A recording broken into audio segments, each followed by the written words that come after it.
Fala galera, Carla Bernardo, tô aqui para compartilhar com você o meu devocional diário e te provar que uma xícara de chá e 15 minutos de estudo bíblico podem transformar a sua vida. Livro de João, capítulo 13, versículos de 18 a 30. Jesus prediz que será traído. Nós vimos no texto anterior que Jesus está com os discípulos, eles estão fazendo a última ceia, né?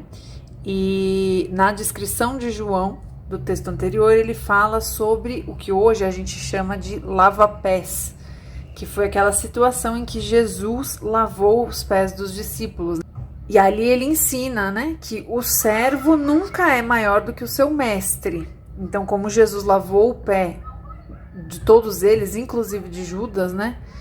Ele fala que no futuro eles vão entender o que foi feito e que é para eles repetirem. Ele deixa essa lição. Aqui eles continuam na ceia, tá? Eles ainda estão conversando aqui, estão dialogando e João vai falando detalhadamente muito do que foi dito naquela noite. A gente não tem como saber se ele escreveu tudo, mas muitas coisas, muitas informações João nos dá aqui, a partir do capítulo 12, mais ou menos. Se você chegou até esse vídeo aqui meio de paraquedas, se esse é o primeiro vídeo que você está vendo aqui do canal, eu sugiro que você estude o livro todo, tá? Eu sempre falo isso aqui. Não adianta estudar textos separados, assim, aleatórios, porque a cultura judaica é muito diferente da nossa, principalmente há 2000 anos atrás.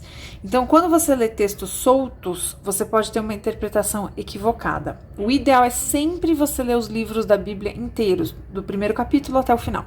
Então, se você quiser, se você não está acompanhando aqui o estudo de João, vai lá no canal, tem a aba Playlists. Ali na aba Playlists você vai encontrar as playlists por livros. Tá? Então ali tem todos os livros que a gente tem completos no canal. Aí você encontra o livro de João e eu sugiro que você estude a playlist desde o começo. Combinado? Vamos lá para o texto então, versículo 18. Ó, tá com aspas aqui, ele já começa com aspas, então é Jesus falando. Não estou me referindo a todos vocês. Conheço os que escolhi. Jesus é quem escolhe os discípulos dele. E ele sabe exatamente quem é quem. Mas isso acontece para que se cumpra a escritura. É muito interessante, tanto em João quanto em Mateus, a gente vê muito esse termo, para que se cumpra, para que se cumprisse, para que fosse cumprido. A gente vê muito, e João, inclusive no texto passado, a gente já viu, ele até citou, né? Alguns textos de Isaías e tudo mais. Então, eles dizem que é para que se cumpra e provam, né? Citam os textos do Antigo Testamento em que tudo o que aconteceu aqui na crucificação de Jesus havia sido profetizado. Então, para que se cumpra o quê? Aqui, o que ele vai dizer. Aquele que partilhava do meu pão voltou-se contra mim. Olha aqui, notinha de rodapé, letra B. Falo para vocês, sempre leia a nota de rodapé. Quando tem isso aqui, é porque lá no final da página tem uma observação. Vamos ver o que ele está falando. Aqui, ó, letra B. Então, capítulo 13, versículo 18, ele está dizendo que no grego, aquela frase, né, que a gente acabou de ler, no grego também significa levantou o calcanhar contra mim. Pode ter essas duas traduções. E aqui ele dá o endereço. Jesus não disse que é para que se cumpra o que foi dito? Tá aqui, ó, Salmo 41:9. Então, o que Jesus está falando ali foi dito em Salmo 41:9. Se você quiser, depois volta lá no livro de Salmo e lê o Salmo 41 inteiro. Sempre leia as coisas completas. Ou seja, ele está dizendo aqui que não é que ele não sabia escolher os discípulos, né? Ele diz, conheço vocês, todos vocês. Tipo assim, não entendam que eu cometi um engano. Não cometi. Judas está aqui no meio. Ainda vai acontecer, tá? Que a gente já sabe a história de Judas. Mas ele está falando sobre Judas. Judas está aqui no meio para que se cumpra. Versículo 19. Ó, entre aspas ainda, então ainda é Jesus falando. Estou dizendo antes que aconteça. Eu acabei de falar. A gente já sabe o final da história, aqui eles não sabiam. Estou dizendo antes que aconteça, a fim de que quando acontecer, vocês creiam que eu sou. Esse eu sou aqui, tem até a nota de rodapé, ela tá falando o que eu vou falar. É o mesmo eu sou que Deus diz para Moisés quando aparece para ele na sarça ardente. Jesus, quando vai chegando próximo da crucificação, ele usa muito esse termo, tá? Então, é o mesmo termo. Moisés pergunta para Deus: ok, vou voltar para o Egito e libertar o povo. E qual é o nome do Deus que eu represento? Quando me perguntarem quem é o meu Deus, que nome que eu digo? E aí Deus diz: eu sou.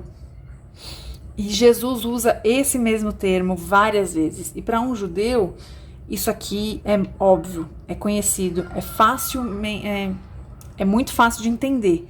Ele está se referindo a Deus. Ele está dizendo que ele é o Messias, que ele é Deus. Eu sou. É o mesmo termo, tá? Então isso aqui é muito poderoso. Ele está falando que eu sou poderoso. Eu sei o que eu estou fazendo. Eu garanto, quem receber aquele que eu enviar, estará me recebendo. Então, quem receber aqueles que Jesus chama e envia, está recebendo o próprio Deus. E quem me recebe, recebe aquele que me enviou. Então, quem recebe os que Jesus enviou, um apóstolo, a gente, recebe a Jesus. E automaticamente recebe a Deus também, porque quem enviou Jesus foi Deus. Aqui ele está dizendo, né, que ele é uma coisa só. Ele e Deus são um só. Depois de dizer isso, Jesus perturbou-se em espírito. A gente viu alguns textos para trás, acho que uns 2, que também dizia que Jesus perturbou o seu espírito. Então, João vai dando para a gente aqui um entendimento da humanidade de Jesus. Jesus sabia tudo que estava por acontecer e o espírito dele ficava perturbado. Ou seja, fica de lição para a gente, quando Deus nos chama, quando Deus nos dá uma tarefa, nem sempre ela vai ser agradável, ela vai ser doce, né? O próprio Jesus, sabendo o que ia acontecer, sendo perfeito, sendo Deus, também ficava com o espírito perturbado, né? A respeito das coisas que viriam. A questão não é se você fica assim ou não. A questão é se você se mantém obediente até que tudo se cumpra, apesar de estar se sentindo assim, entendeu? Perturbar-se no espírito não é o problema é travar, é desistir, é desobedecer por causa disso. E declarou, Jesus disse: digo que certamente um de vocês me trairá. Que ele já está dando toda a letra.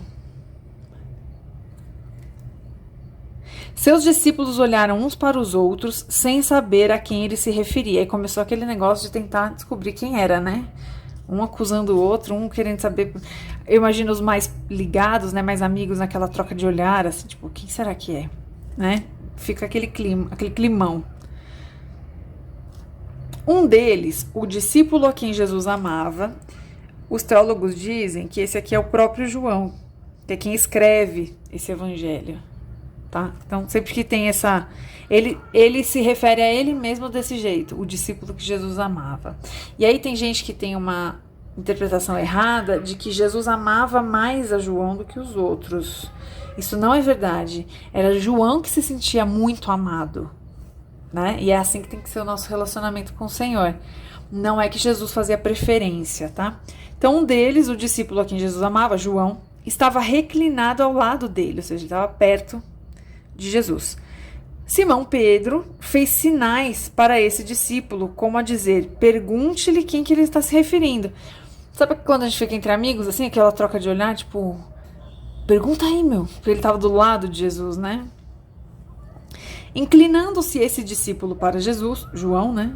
Se inclinou para Jesus, perguntou-lhe, Senhor, quem é? E respondeu Jesus, aquele a quem eu der este pedaço de pão molhado do prato. Molhado do quê? Molhado da... O prato estava... Eles estavam comendo, né? Então é a mesma coisa com a gente. Quando a gente come, o prato fica úmido, né? Fica com aquela aguinha da carne, dos legumes, enfim, é molhar ali na comida. A quem eu der esse pedaço de pão molhado do prato. Então, olha só, ele falou, vai me trair e o que eu fizer é o tal gesto. Aí ele foi lá e fez. Molhando o pedaço de pão, deu a Judas Iscariotes, filho de Simão. Ele disse o que ia fazer, fez imediatamente.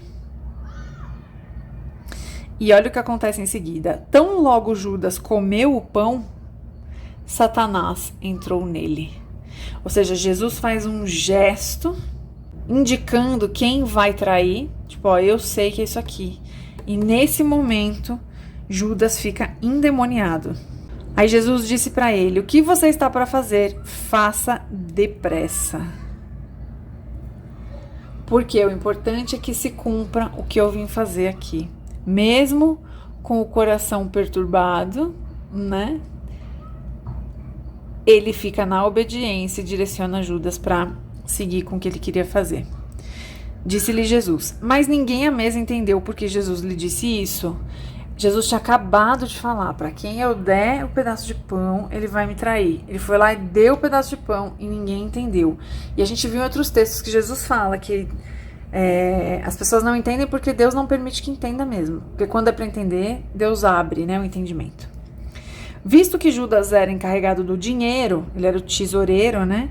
Alguns pensaram que Jesus estava lhe dizendo que comprasse o necessário para a festa ou que desse algo aos pobres. Eles entenderam aqui que era um direcionamento de Jesus que talvez ele já tivesse dado algumas vezes, né? Já que Judas era quem cuidava do dinheiro.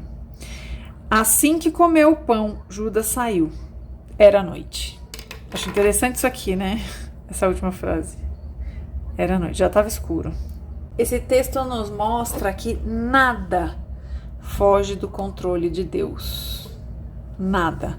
Até a pessoa ruim, até a pessoa que parece errada, né? Que é o caso de Judas, ele está ali com um propósito. A Bíblia diz que quem dá a fé pra gente é o próprio Deus. Então, se a gente parar pra pensar, Deus não deu a fé pra Judas, né? E aí Judas vai lá e cumpre aquilo que deveria ser cumprido. O que eu entendo, tá? Eu não gosto de... Existe algumas linhas teológicas que falam de pessoas que já nasceram predestinadas. Eu não imagino Deus criando pessoas para ir para o inferno, predestinadas ao inferno. Vou fazer esse bebezinho aqui, mas ele vai para o inferno. Eu não acho que isso combina com tudo aquilo que a gente sabe de Deus, com tudo aquilo que a Bíblia nos conta sobre Deus. A minha interpretação, que é só um ponto de vista, não é algo teológico, é de que Judas traiu Jesus, e a gente vai ver daqui alguns textos, daqui uns 3 textos, acho, que Pedro também trai a Jesus quando Jesus é preso. Mas existe uma diferença na reação de Judas e na reação de Pedro após darem a mancada com Jesus, né? Pedro se arrepende, chora amargamente e por isso ele continua no caminho. Judas não suporta o peso daquilo que ele fez. Judas caminha com remorso. O peso do remorso destrói ele, né? E também, óbvio, Judas estava endemoniado e Pedro não. Mas entenda, a questão não é quem falha com Jesus. É como eles agem depois que eles falham. Entendeu? Esse é o meu ponto de vista, tá? Então aqui, Judas era um instrumento necessário para que o plano fosse cumprido. E é isso que a gente tem que ter em mente. Aquelas pessoas que a gente não gosta, aquelas pessoas que atrapalham o nosso caminho, aqueles políticos que a gente não entende porque que estão no poder, todos estão ali porque Deus quer desse jeito. O mundo funciona debaixo da vontade de Deus. Então cabe a nós pedir a Deus direção para entender qual é a vontade dele e mesmo, porque se a gente está alinhado com Deus, mesmo com o coração perturbado, que como estava Jesus, a gente entende as coisas ruins, as atitudes ruins, porque tudo está dentro de um mesmo plano, de um mesmo propósito. Que Deus te abençoe.